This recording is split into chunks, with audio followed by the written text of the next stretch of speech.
Maman m'a toujours dit pour me suivre rêve moi. Mais en nuit, pendant m'a dormi, une voix inconnue conduit mon côté, celle d'un rêve moins qu'à imaginer là.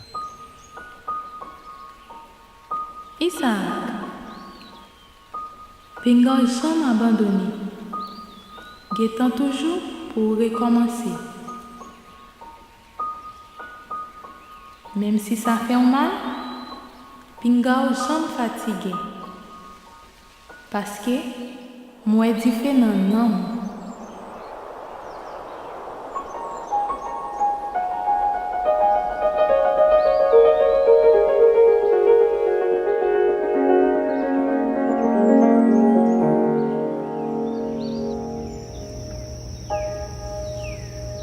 Isa. Allez.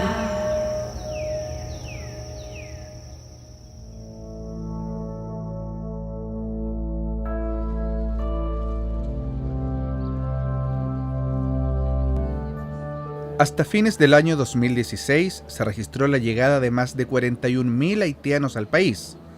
Para este 2017 se esperan otros 48.000 inmigrantes procedentes de la misma nación, que vienen simplemente en búsqueda de concretar sus sueños.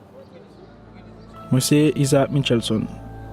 J'ai 24 ans, je viens de Chili en avril 2016, à la recherche de ce que peu de gens comprennent, y compris la voie de mes rêves. Distintos medios de comunicación masiva han anticipado las cifras de inmigrantes haitianos que llegarán durante este año al país, generando así una sensación de alarma en el ciudadano común chileno y consigo un sinnúmero de prejuicios y actitudes de rechazo a quienes llegan en búsqueda de nuevas oportunidades. Je vis la Florida, côté moi là en caille m'a vivre avec moi et deux amis. Première année dans Chili pas vraiment facile. Langue par langue et caille dans Chili pas vraiment facile. Travail dans Chili pas vraiment facile. Et c'est travail pour bon papier. Et que langue là était un petit problème pour moi et que même les moi j'ai raison pour ne pas défendre moi à cause de moi pas de parler. Según los datos del Departamento de Extranjería del Ministerio del Interior, en Chile hay cerca de 477.000 residentes extranjeros, lo que equivale al 2,7% de la población nacional. Estos números, al ser sumados con las cifras de los futuros inmigrantes, son los que han generado esta alarma social. Ahora, si observamos esta denominada invasión extranjera desde nuestras necesidades, podemos comprobar que un 6% de la población chilena ha emigrado hacia distintos puntos del planeta, lo que equivale a 1 millón de compatriotas que viajan en búsqueda también de concretar sus sueños. Moi pense que Chili au pays, les étrangers viennent dans le pays. Ils disent que les Haïtiens viennent voler, qu'ils n'ont pas d'éducation. Avant, il y a un Chilien qui ils disent pourquoi ils ne sont pas dans le pays.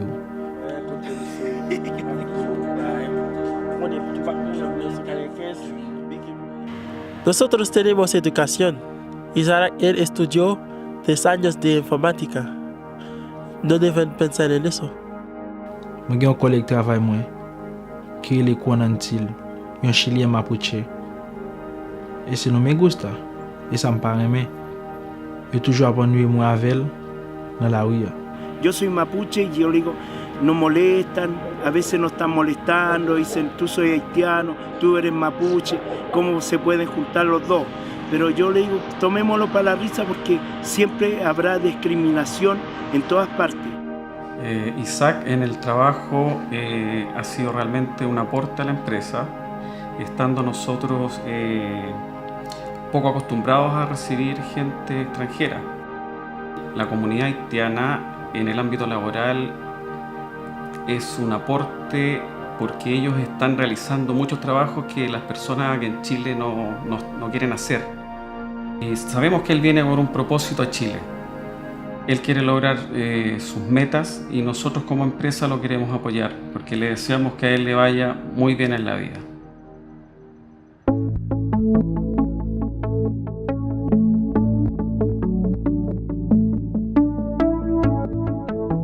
Según los datos concretos que pudo arrojar el censo del año 2012, nuestra población está envejeciendo y para la proyección laboral que habrá en los próximos 10 años, nuestra sociedad solo puede cubrir el 35% de ella. Si a esto le sumamos que en los últimos años el chileno ha buscado la forma de evitar los trabajos forzados, como la construcción, o empresas de servicios como bencineras, jardinerías, asesorías del hogar u otras, evidenciamos un claro déficit en la mano de obra que se requiere. Entonces, ¿quiénes son los que están optando por estos trabajos? Yo soy jefe. Je viens de Chili pour m'étudier, pour me travailler, pour me aider des familles en Haïti. Je ne vais pas terminer fac en Haïti parce que dès que je termine le Chili, le problème qui vient de passer, c'est le problème visa. Visa, pourquoi j'aime qu'à sortir, il y a toujours un bon rendez-vous. Et ça, dans un certain point, il vient bloquer l'objectif. ¿Qué te hace soportar esas situaciones incómodas que has vivido acá en Chile? Haïti, un pile mauvais bagay terrible passé. Tremblement de terre, pauvreté, et un pile d'autres bagay encore. Et moi parler famille, me continuer à vivre comme ça. Et c'est pour raison ça qui fait bien Chili. Semanas antes del 27F de 2010, el 12 de enero, un terremoto de 7.3 grados Richter afectó a Haití.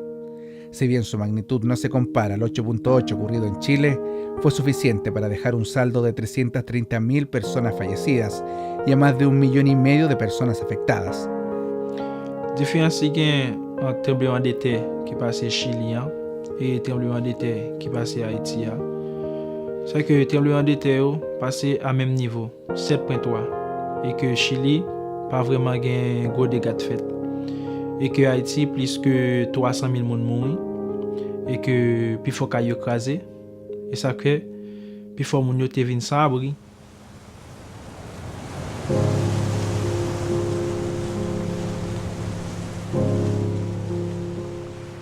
Isa, l'ombrage ses ailes, yo même, yo poco comprendre. Pas décourager, accepter et respecter. Songez, gen ciel pour nettoyer. Je viens de Chili pour m'apprendre un pile bagay. Par exemple, pour étudier construction, analyser que j'ai fait caillou, que j'ai un système pays a fonctionné et que les moi arrivé à Haïti pour me appliquer tout ça m'apprendre yo. Et que les en catastrophe naturelle t'a passé tant côté tremblement de terre pour pas que tout le monde sache qui mourit. Nosotros no venimos para acá para robarle su respeto al chileno o para cambiar las reglas de su país.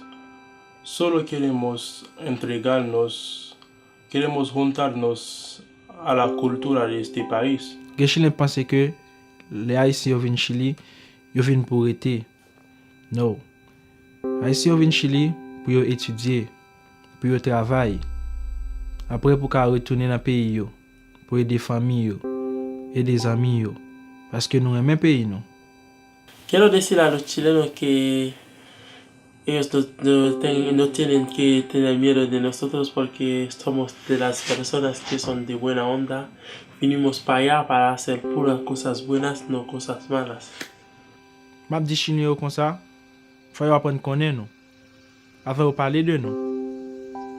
Haïtiens pas voler. Haïtiens pas voler travail. Nous venons pour nous étudier, pour nous travailler, pour nous payer bill même j'avais. Pour nous faire amis même j'avais. El chileno, hay que ser amigos.